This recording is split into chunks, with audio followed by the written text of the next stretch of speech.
now we take you to Maine, where the state's Governor Janet Mills just dropped out of the race for Senate, clearing the way for self-described communist Graham Platner. Now, Platner has been selling himself as simply a working-class oyster farmer, but in reality, he grew up with money. He even attended an elite private school. But that's the least of Platner's problems. He has to clean up things with voters. He made national headlines after it was exposed that he had what many suggest is a Nazi tattoo on his chest. He later covered it up and was forced to apologize, but now he's upset at Republicans for buying ad time exposing it. What's your plan here to confront that, to address it, to defeat it?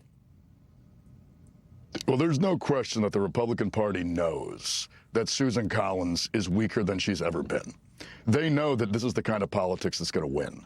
And that's also why they've already committed $42 million to ads against us in this race. And that's not the only controversy he's facing. He previously downplayed rape, suggested that Democrats fight fascism with guns, and called rural Americans racist and stupid. He now disavows all of those comments. Yet this is the man Elizabeth Warren wants as her colleague. Graham Platner, when asked, when did you first realize that the system is rigged, without hesitation said, when none of the bankers went to jail. And I said to myself, that's my kind of man.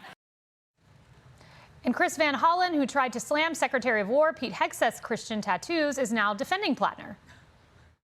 The dude has not had a Nazi tattoo. I mean, let's be clear about what's going on here. I mean, how do you view that? He's been very clear that he went into combat on behalf of the United States. He went through a really rough period, PTSD type period. And he has himself said there are lots of things he's done and said that he completely regrets. And I do believe people should have second chances and that people can learn from their mistakes. And I think he's been doing that. Mainstream media outlets, like the New York Times, are also propping him up. So check this out. Quote, one lesson of the Democratic Senate primary in Maine is that no one should underestimate the white-hot fury of the party's voters. But what does he hope to achieve with that white-hot fury? Well, it's not policy, it's retribution. We need to use the power we get to shut this White House down. We do that, I think one of the best ways is through committee hearings and investigations. I want the Trump administration not to function because everyone in the White House is being hauled under subpoena in front of a Senate committee day after day after day. Senator John Kennedy joins me now. Senator Kennedy, Elizabeth Warren says that's her kind of man. Is that your kind of man? Well, I haven't met the gentleman. I actually prefer women to men, but to each his own. The article you quoted was the New York Times, and you know, it is the New York Times. They slam back a lot of lattes there and sometimes ingest too much caffeine. But the point of the New York Times, I think, is that every party has factions, and the faction in control of the Democratic Party is what I call the loon wing or the Karen wing. Some call it the socialist wing. Its leaders are Congresswoman Ocasio-Cortez, Mayor Mondani, elder statesman is Bernie Sanders. Mr. Platner is a member. They have deeply weird beliefs. They think that kids should be able to change genders at recess.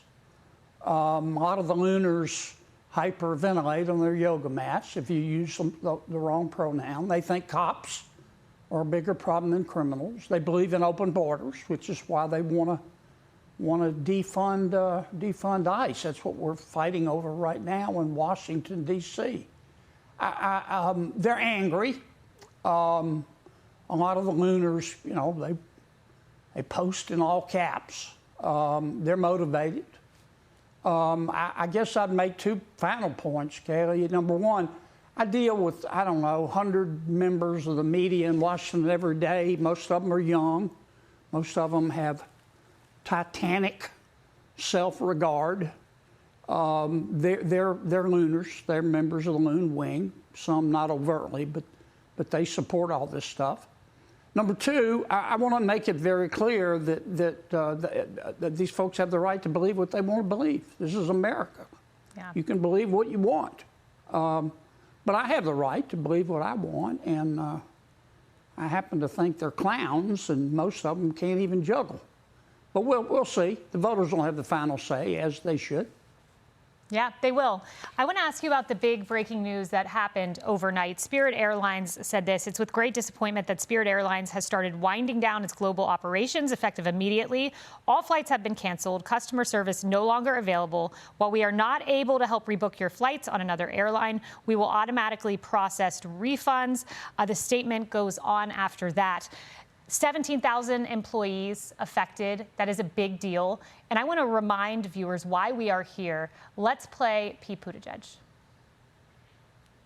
Our department, the Department of Transportation, has generally not gotten involved in these merger cases, but that's changing today. It is so important to make sure that passengers have choices, that they have access to low fares, that they have access to competition. And socialist Elizabeth Warren said at the time, preventing a merger between JetBlue and Spirit, which would have kept us from being here today, said, I've warned for months a JetBlue-Spirit merger would have led to fewer flights, higher fares. The irony is that that really kind of socialist viewpoint got us one less airline and fewer jobs. Well, they should have let them merge. That's clear with hindsight. Secretary Duffy argued against having the federal government bail them out. Commerce Secretary Lutnick wanted to bail them out. I'm glad the president listened to Duffy. We got no the federal government's got no business trying to run an airline. We can't even deliver the mail when the stuff has an address right there on the front. That's free enterprise. You know, I have a lot of friends in small businesses that have borrowed money and tried new ideas, and the government. And they didn't work, and the government didn't bail them out. So I'm not a big fan of these bailouts. But I think in hindsight, clearly, President Biden should have allowed them to merge. That probably would have solved most of the problems. Yeah, having a 10% stake in the industry, that's very far short of a monopoly. So I'm not quite sure of the logic there. Senator Kennedy, thank you. Well, we have unearthed new. Be sure to like and subscribe for all the Fox News latest on YouTube, and catch full shows streaming now on Fox One.